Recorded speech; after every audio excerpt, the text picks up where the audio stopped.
This podcast was produced by OAR FM Dunedin with support from New Zealand On Air. It's easy to dismiss the red-billed gull or tarāpunga as a bit of a nuisance. They hang around us as we eat our lunch, they squabble, and as you can hear from this episode, the sounds they make are not very soothing. But we'd miss them if they weren't around, and importantly so would our coastal ecosystems. So why, when they're declining almost everywhere in New Zealand, are they increasing at Pukekura Taiaroa Head on the Otago Peninsula? And why are these gulls so important to the survival of an endangered herb, a species of cook scurvy grass that is also increasing at Taiaroa Head? And what role has a creature as tiny as a tick got to play in this rewilding story?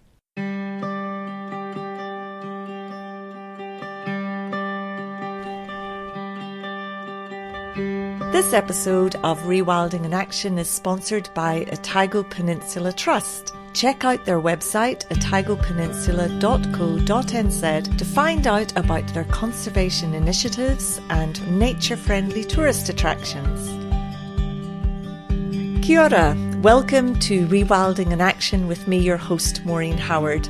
Usually when I come out to the end of the Otago Peninsula, it's to see the northern royal albatrosses that breed here. But on September 9th, I came to visit the red-billed gull colony and to meet my guest, Hoani Langsbury.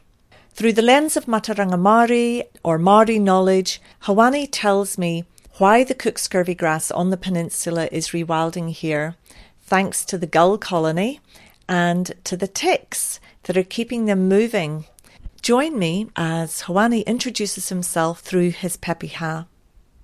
Ka tangata titi, ka tangata kaka, ka tangata hoki, ko ahau tahei, mori ora, kia ora koutou, ngā mihi ki e koutou. Ko aureki te mauka, ko waitaki dawa, ko taki tumu te waka, kaitau kati mamoi, waitaharapa, wai kati hawe nā iwi, o tākau te whenua, o tākau te marae. We're standing here at Pukekura, where my ancestors stood for 400 years prior to European arriving, and my ancestor Karatai, who signed the Treaty of Waitangi, directly behind me here in the lee of Pukekura, is whom I'm a descendant of. So I'm Hoani Langsbury, and my day job on behalf of the Otago Peninsula Trust is Ecotourism Manager, responsible for the day-to-day operations of the Royal Albatross Centre. It feels wonderful to be here with you, Hoani, and it's wonderful to hear the tarāpunga in the background here to give some gentle noise as we talk.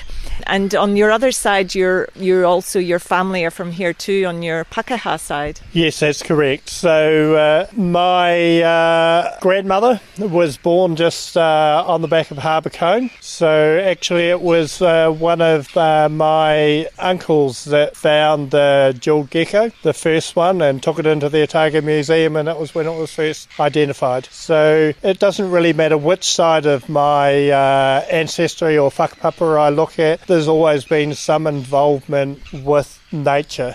And just made me recall my father Kuau. His favourite species was the red-billed gull because they fly just for the fun of it. Where you look up here, we may see a toro or an albatross fly over us. They'll be heading out to sea to feed and then come back and feed their chicks, and they're fledging at the moment. But the red-billed gulls tend to just get up and fly around and have fun. They do seem to, don't they? And really, when you look at them, they're a beautiful bird, you know, the shading and the colours of them. Yeah, no, they are. And they perform ecological services.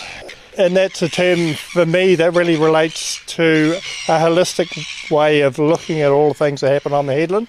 We know that the red-billed gulls that are here are surface feeders, and so they do all their foraging in the marine environment, where we know the next biggest colony in Otago is actually up at the Otago Yacht Club, and nearly all of the birds that are there are terrestrial foragers. So traditionally, those birds would have fed from the ocean, and the colony here is growing every year, up to about 10% growth per annum.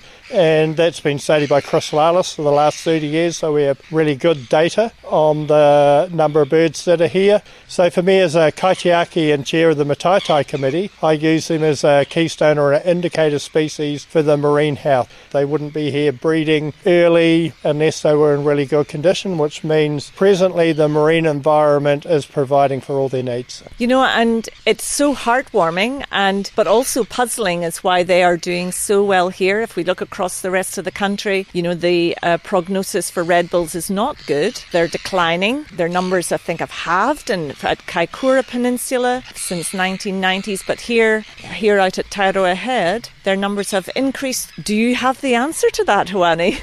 Well, we can blame Lance Richdale. He really caused this issue for us.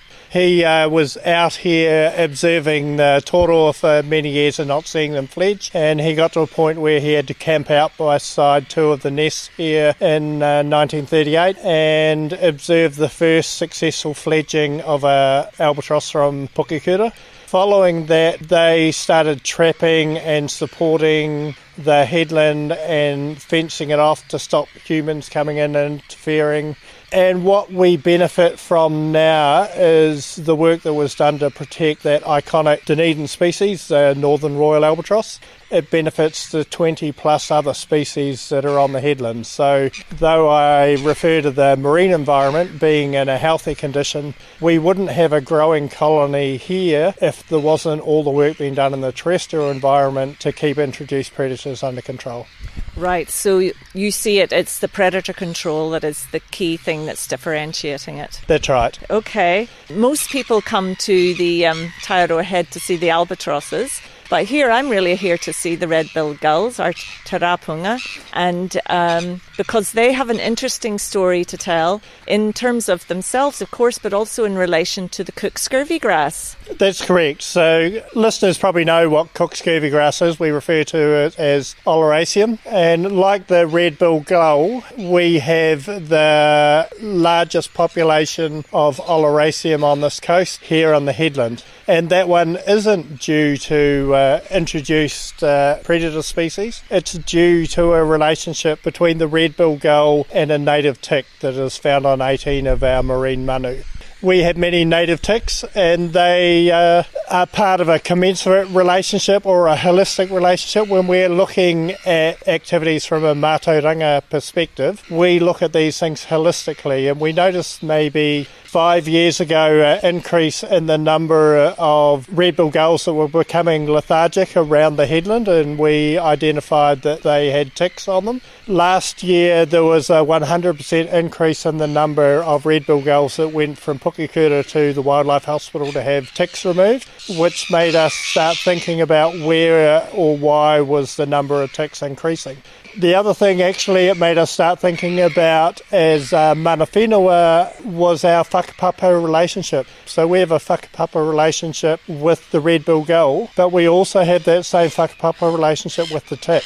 So it made us just start thinking about whether we need to be protecting the tick or we needed to be protecting their hosts. And as we started delving into that even further, we had been afflicted by the DCC a few years ago in our cafe at Tairoa Head by them downgrading our hygiene standard from an A down to an F because we had seagulls at the back door of our cafe. And so that would be about 10 years ago. At that time, we needed to find a way to move those gulls away from the headlands. So over the last decade, we've brought in sheep and grazed them in the areas we haven't wanted them to be breeding. We have changed vegetation type to provide them with less area that they could put their nests onto and then lay their egg. And we thought we were actually gaining some success, except we got to a point where we got really good at moving them from where we didn't want them, and they would move to places that we also didn't want them, such as out around the car park, and then humans would come along and pick them up and take photos with them, and then those chicks would be pecked to death because they would then smell like humans.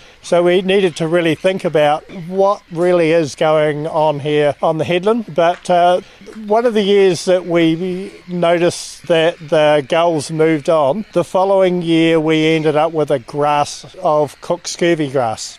And had that cook scurvy grass been in that place before? Had you noticed it there before? No, it had never been in that area before. We'd seen the odd plant coming up, but this was about 100 square metres of monoculture cook scurvy grass, something we'd never seen in the past. So I'm not going to mention the fact that a contractor came along thinking it was a weed and mowed it all up and we lost it. I take it came back again. No, it didn't, because then it was around about the time that the rabbits were coming back, and so those introduced browsers never allowed it to re-establish. Funnily enough, though, the only place that it survived was in the entrances to rabbit burrows, because they obviously were just running past it, ignoring it, and eating all the rabbit. Or maybe they don't eat near where they defecate. Yeah, maybe something like that. But it made us think further about why did this happen, and then we had started noticing around the headland that about every 3 years the red-billed gull colony moves on. So there had to be something in the environment making that happen. And we think it's the tick. We think that the tick loading gets so high in the ground that the gulls say we're not going to nest there and have to put up with all that scratching and those sort of things. So it moves on. And the following year, the cook scurvy grass comes away across the entire site. So we know the species that's here is also found on a rock outcrop just over a kilometre away from us, directly across the entrance of the harbour below Hayward Point. So we think a seed source originally came from there. So the red-billed gulls were going out there foraging, getting up on that rock, picking the seed up. They would then come back here and they would drop that seed on the ground. But while it was an active colony with up to 10,000 red-billed gulls, they were pecking at the ground and generally trampling it, so there was never really an opportunity for that forest of cook scurvy grass to come away. But as soon as that colony up and moved to another part of the headland, then that cook scurvy grass would come away, and left alone, it remains there. So and then it'll require the gulls to eventually come back again, because this cook scurvy grass loves a very rich guano subsurface, or surface to feed in, doesn't it? Yeah, no, it does. So one of the reasons it's there is the level of guano that's found in the ground. We know from watching the red-billed gulls when they nest, all the introduced grasses and weeds and all that in the middle of the colony will die off, because the fertiliser that they leave behind is so concentrated that it kills off all those species that aren't used to it. And what we've noticed is only native species come away in that. Those coastal species that have evolved alongside seabird colonies all benefit from the guano left behind. What I love about this story, it is a rewilding story, because we talk about the seed source and nature bringing through the birds, bringing in the seed on their feet and whatever, and disturbing the ground and making places for the seed to take hold. And it's coming in, and also what I love is that by not just jumping in there and saying, oh, we must quickly save the scurvy grass, or we must get rid of these gulls that are sitting on it, you've actually taken time to watch and see what nature does. And that's a Mātauranga approach, or a holistic way of looking at the environment. We're standing here at the back of the Royal Albatross Centre in what we refer to as Te Pā Pukekura. Pukekura was the original name for the headland here, and surrounding us are all the species that were here in the past. So we've had various education programs here where we've had people come out and help replant the headland, but not in what we would call a traditional rewilding way, but in a contemporary modern planting way, where you put one plant in the ground and you put a little box around it to keep the browsers out, and so it looks very artificial, and it'll take a long time before that gets naturalised. But the species that we have here are what we want to see back in the environment. Yeah. Well, I guess also, I find that rewilding, it's not for every location, to just, because obviously if you left that bit of land there just to rewild, you'd get a lot of gorse, you get a lot, and you might get people complaining about it. So I find that the rewilding seems to work best in the places where people aren't looking so much. That's right, and we have a opportunity here to do some new science, because when we look at the roof right next to us, it's covered in guano, and there's so much guano left on that roof that we can no longer treat to drinking standard. But actually we have 30,000 litres of liquid fertiliser now sitting in a tank beneath us, which they use to spray on the plants on the ground around us here, providing creating that natural fertiliser that would have been left there by the seabirds in the past. We're about to undertake some experiments just in plots around the local area here where we're going to spray water out of the tank that's full of guano to see if we can get the same outcome as we get from a colony of seabirds there by getting that natural fertiliser in the ground, killing off the grass and then seeing what comes back as an alternative to, say, potentially using a glyphosate or something like that to create a scorched earth area before you do your native planting. Yes, and you haven't actually changed the ecology of the land, have you there? But whereas this, we're returning it. In the past, our coasts would have been much more guano enriched, wouldn't they? And they would have all naturally supported the kind of the species that we like Cook scurvy grass that we seem to have lost. That's right, and this thinking really came out of a hui that we held here in regard to the Oleraceum recovery plan or the Cook scurvy grass recovery plan. There's more than one species of Cook scurvy grass, but it's lost from parts of our coastline. So we're going to take some of the water that's come off this roof here and put it into 1,000-litre tanks and take it up the coast to Moraki and Puketaraki and spray it on the ground there and use that to assist the Cook scurvy grass to come back. We've already done some basic science here where we got some topsoil from town and we put it into different containers, put Cook scurvy grass into them, sprayed one with guano water and one with normal water. We got a 50% increase in growth from the guano water compared to just using normal clean town water. Oh, that's so interesting. And you know, I'm a bird lover, so to come back to the tarāpunga red bill, I would like to do a little shout out for them because they are underappreciated, aren't they? They are underappreciated, but we started running an education program here a few years ago through Enviro schools with all the schools in Otago, where we had them going out, counting the number of red-billed gulls that were out at playtime and at lunch times, and then having those schools come up with ways of reducing the amount of interaction between humans and the red-billed gulls. So we hope over time, once those young people grow up and they think about these things, that human interactions with what's an important species as a red-billed gull is probably thought of not as a pest, because people sometimes think of them in that way, where actually that's because humans have interrupted their natural cycle of going out to sea, foraging in the marine environment, only returning to land to feed their chicks. So they're on land for about 6 months of the year, and actually the other 6 months of the year we don't know where they are. So potentially there's another study there in understanding where they go when they're not breeding. So whenever you talked about reducing our interactions with the gulls, you mean like not the traditional thing of wanting to feed them our chips when we're out for the evening? And funny you should say that. During fledging time, which is kind of around February, we know that somewhere between about 10 and 20% of the chicks fail to fledge, because fledging for a red-billed gull is their parents just stop feeding them. Somehow they have to figure out themselves, they have to fly out to sea and start eating food that's in that environment. So the clever gulls, and if you take a Darwinistic approach to it, you don't want silly gulls to be breeding and creating more silly gulls. Those ones all fail, but what we have also noted in recent years in April is we have this increase in dead red-billed gull chicks again. And so the only thing that correlates with is the end of our busy season. So we know that people are feeding red-billed gulls in the car park here, and those ones that have learnt to feed from the humans in the car park, once all those humans are gone at the end of the busy season, no longer have the food that they were getting in the past, and we get this little increase again for a short period of time of red-billed gulls that are dying, and they're usually all young gulls that have never had an opportunity to learn that they should be going out into the marine environment to feed themselves. So it's for their benefit that we don't feed them, and also for our coastal environment benefit, you know, in terms of bringing back native species like scurvy grass. So you seem to be doing quite a lot of research. It's quite exciting here, isn't it?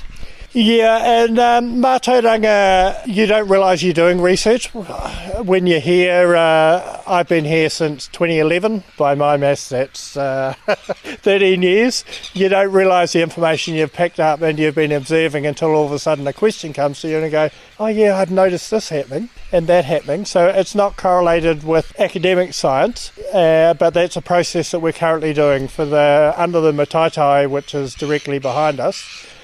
we are partnering with some departments at the university, zoology department, where we have a couple of students who are doing some research on the red-billed gulls, so someone who's doing isotope research on the population here and the population at the Otago Yacht Club, using isotopes to see if they're feeding in the marine environment or terrestrial environment. And once that student's finished, we'll continue that research, because if there's a acute change to the number of birds here at Pokekura that are foraging in the marine environment, it may be an indicator to us that something has happened in the marine environment and it's become unhealthy, or there's been a change in the species that they normally forage on. So there's some real benefit to doing that academic science to understand that. But also we're going to have another student come out here and study that tick, because that tick is important from the point of view of the Cook scurvy grass cycle, but we don't know to what other cycles, because we think of the 18 species as the Otago shag colony that's down here. They usually abandon about every 12 years. And was that due to tick loading? And so the fact that the whole colony up and moves, and then over 10 to 12 years the colony recovers, get back to full capacity, and then it moves on again.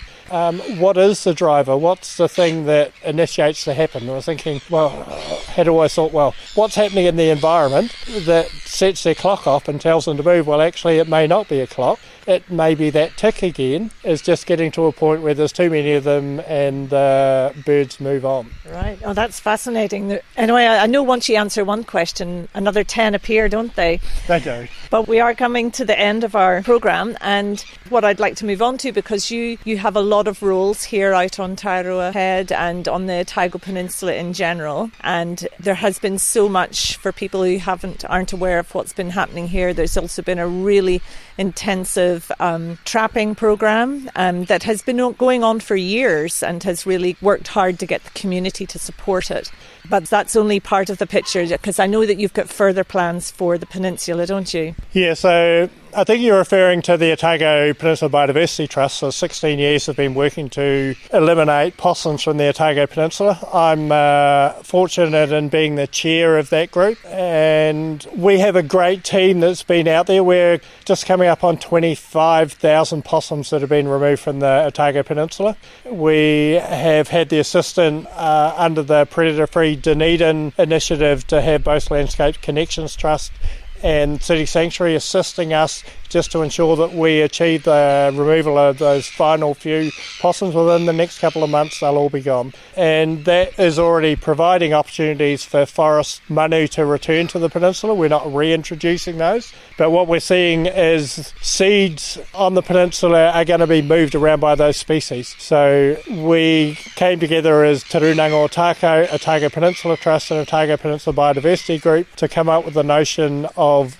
the sustainable Otago Peninsula community, and we've been looking at global frameworks and various other frameworks. They don't apply perfectly to this environment, but we thought about Mātauranga, which is a holistic way of looking at things. So we'll look at the social, the economic, farming, marine, terrestrial, health, and bring all those things together along with the community to ensure that we're resilient. And that's an intergenerational program that'll work forward for the next couple of 100 years to help us just bring our wildlife back into balance. So this is the future plan, and you've already got some parties on board, and so the community will be brought in soon. So we're just in the final stages of completing an initial report, which we hope to circulate to the community next month, and then we'll have a round of community meetings in November from Queen's Drive all the way out to here. So that's about 12,000 residents, about 8,000 homes. And the reason we're using that footprint is traditionally there used to be a stream that ran from the end of the harbour out through Ocean View and went out about where the St Kilda Surf Club was. So we're thinking sometime in the next 100 years there's a chance that stream may reappear and Otago Peninsula will come an island again. So let's already put the PO in the ground where we think that is. It also reflects where the work's being done by the Otago Peninsula Biodiversity Group and all that eradication work. Well, these sound amazing opportunities and a vision, quite a vision for the future for the Otago Peninsula. So thank you very much, Hoani. We'll have to wrap up there. Oh, good. Ka kite. I'm so grateful to Hoani Langsbury for sharing this fascinating example of a coastal ecosystem that is recovering naturally, thanks in no small part to intensive trapping across the Otago Peninsula. This rewilding story clearly highlights the complexities of ecological systems and in particular how important it is for us to pay close attention to ecosystem processes over a period of time. I'm Maureen Howard and you've been listening to Rewilding in Action. In the next episode, I'm in the ORFM studio with my guest Hoani Langsbury again, who will be joined this time by Tumai Cassidy. Together we'll discuss Te Ao Māori and Mātauranga Māori, Māori worldview and knowledge, and how they can contribute to ecosystem restoration and in particular to rewilding in Aotearoa, New Zealand. We'll even get onto the topic of the possibility of reintroducing weka to the East Coast. Rewilding in Action is aired fortnightly on Otago Access Radio on 105.4 FM, and it's also as a podcast on most podcast platforms. If you're listening to this on your podcast app, I'd be really grateful if you could help the show gain more traction by hitting follow. But until next time, I leave you to appreciate the sounds of the tarāpunga at Pukekura to finish this episode with my guest, rewilder Hoani Langsbury, who is letting nature take the lead.